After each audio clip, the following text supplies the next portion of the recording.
Pen, you can't be serious. Gareth's voice trembled slightly as he watched Penelope yank open the second of the 3 Terran crates with precise, practiced movements. Inside the crate, pieces of armor gleamed under the dim light of the cargo bay. Without hesitation, Pen began pulling the pieces out, one by one, and placing them on top of the other crates, methodically sorting through the gear. "I'm very serious, Gareth," Pen responded flatly, not even looking up. "And please, spare me the sudden concern. I know what I'm doing." "You yourself said it. A proper response from the authorities would take too long. By then, they'd have torn through the town and massacred everyone." She spoke with a calmness that unnerved Gareth. Gareth stepped forward, his hands moving in a placating gesture, his eyes flicking from the armor to her face. "So, what? We're going to risk the entire ship and crew for a one-woman mission? If we land—" "You're not landing," Pen interjected, her tone matter-of-fact. She tapped her boot against the 3rd crate, her fingers dancing across the edges of the lid. "All I need is for the ship to drop me within 20 kilometers of the surface. Honestly, if we weren't in such a hurry, I'd say drop me from higher. But I'd rather not spend more time falling." As she spoke, Pen had already changed into her sealed bodysuit and was halfway through donning the pieces of armor, her movements swift and sure. The armor wasn't custom-fitted to her, but it didn't need to be. It was adaptable, designed for efficiency in any situation. "Pen," Gareth's voice faltered as he struggled to find the right words. The sight of her preparing for what seemed like a suicide mission left him speechless. He had known Pen for a while now, but this was something entirely different. At that moment, Deeg and Tunny T entered the cargo bay, both of them looking equally unsettled. "Sir," Gareth turned to Deeg, his voice pleading. "Please, say something." Deeg's expression was somber as he regarded Pen. "We're on course, but Pen, are you sure about this? We have no idea what kind of firepower they might have. If they've got human-grade weapons, there's a real chance you could get hurt." Pen shrugged off the concern with a light chuckle, securing the last piece of her chest armor in place.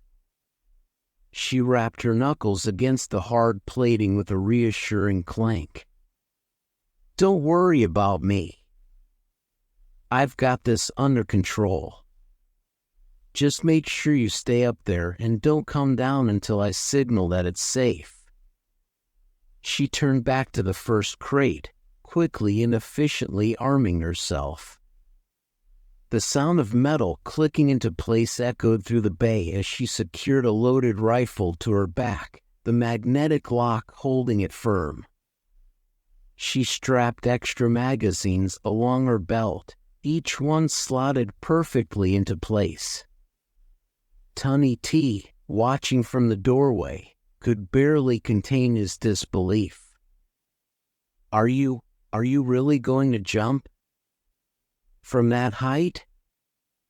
The fall alone, there's no way." Pen smiled faintly, pulling a piece of armor into place on her forearm. "Oh, don't worry. It's not the fall that'll get me.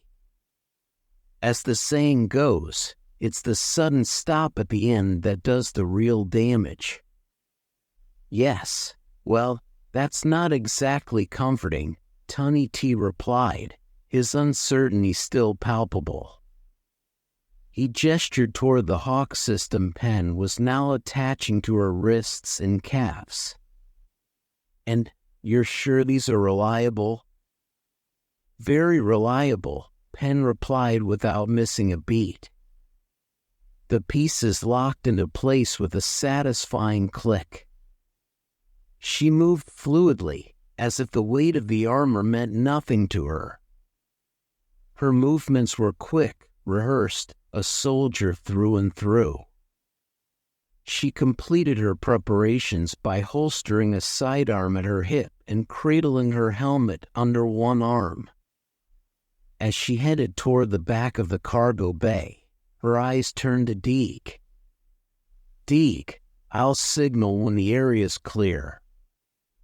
Until then, keep the ship at a safe distance. We don't know what we're walking into down there."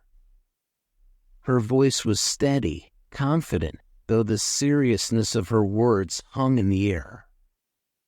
Deeg, worry etched deep into his features, simply nodded. He knew there was no point in arguing. Once Penn had set her mind on something, there was no changing it.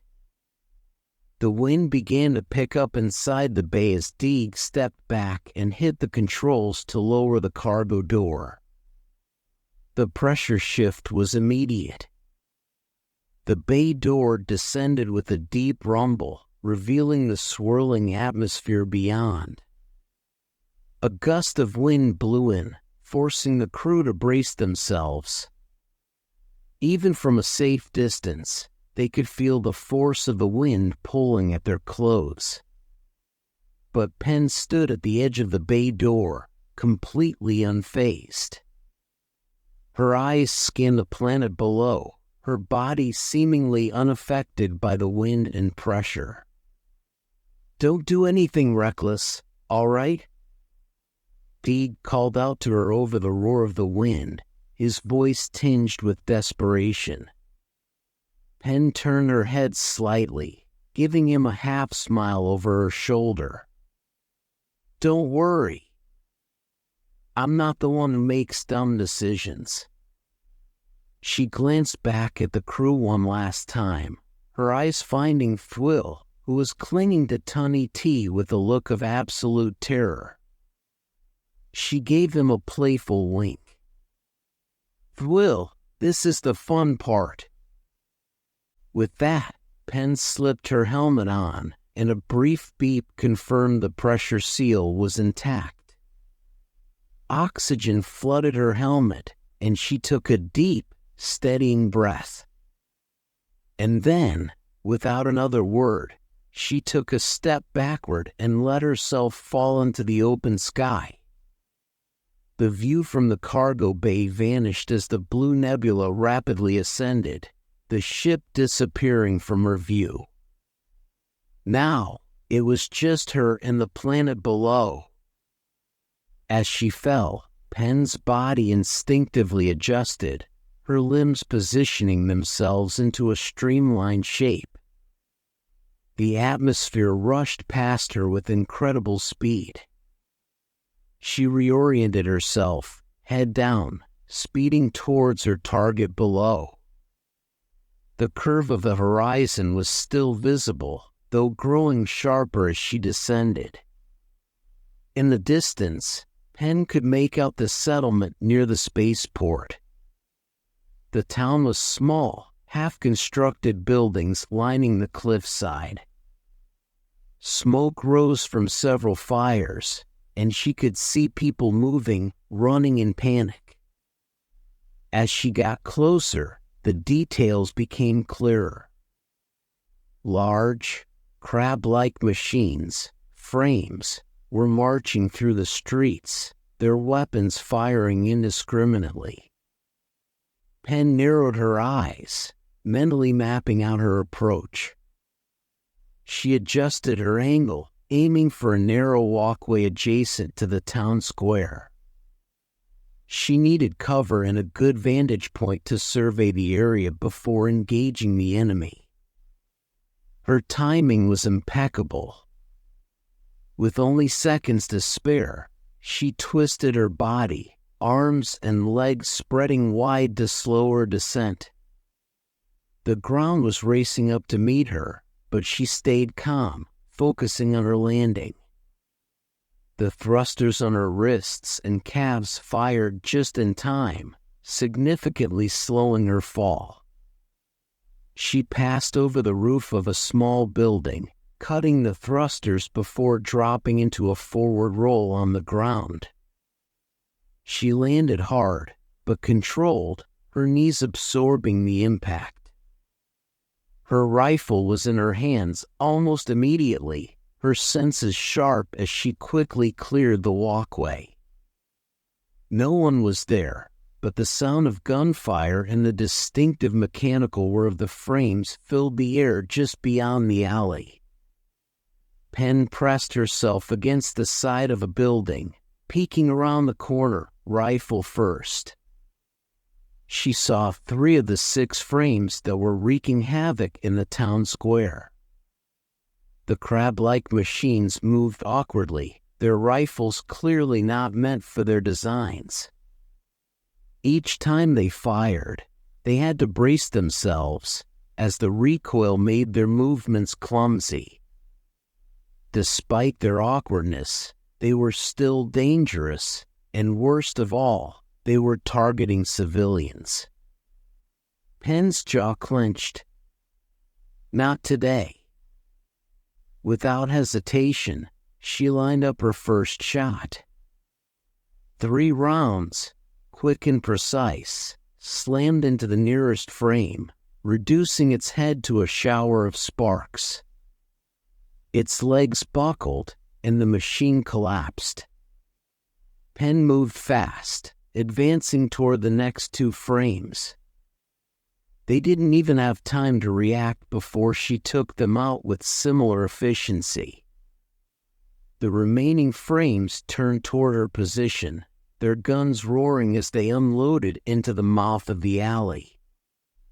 Chunks of the building exploded into dust as Penn backed up, staying just out of their line of fire. She waited, her mind racing. Timing was key. Another burst of gunfire rang out, and that's when she moved.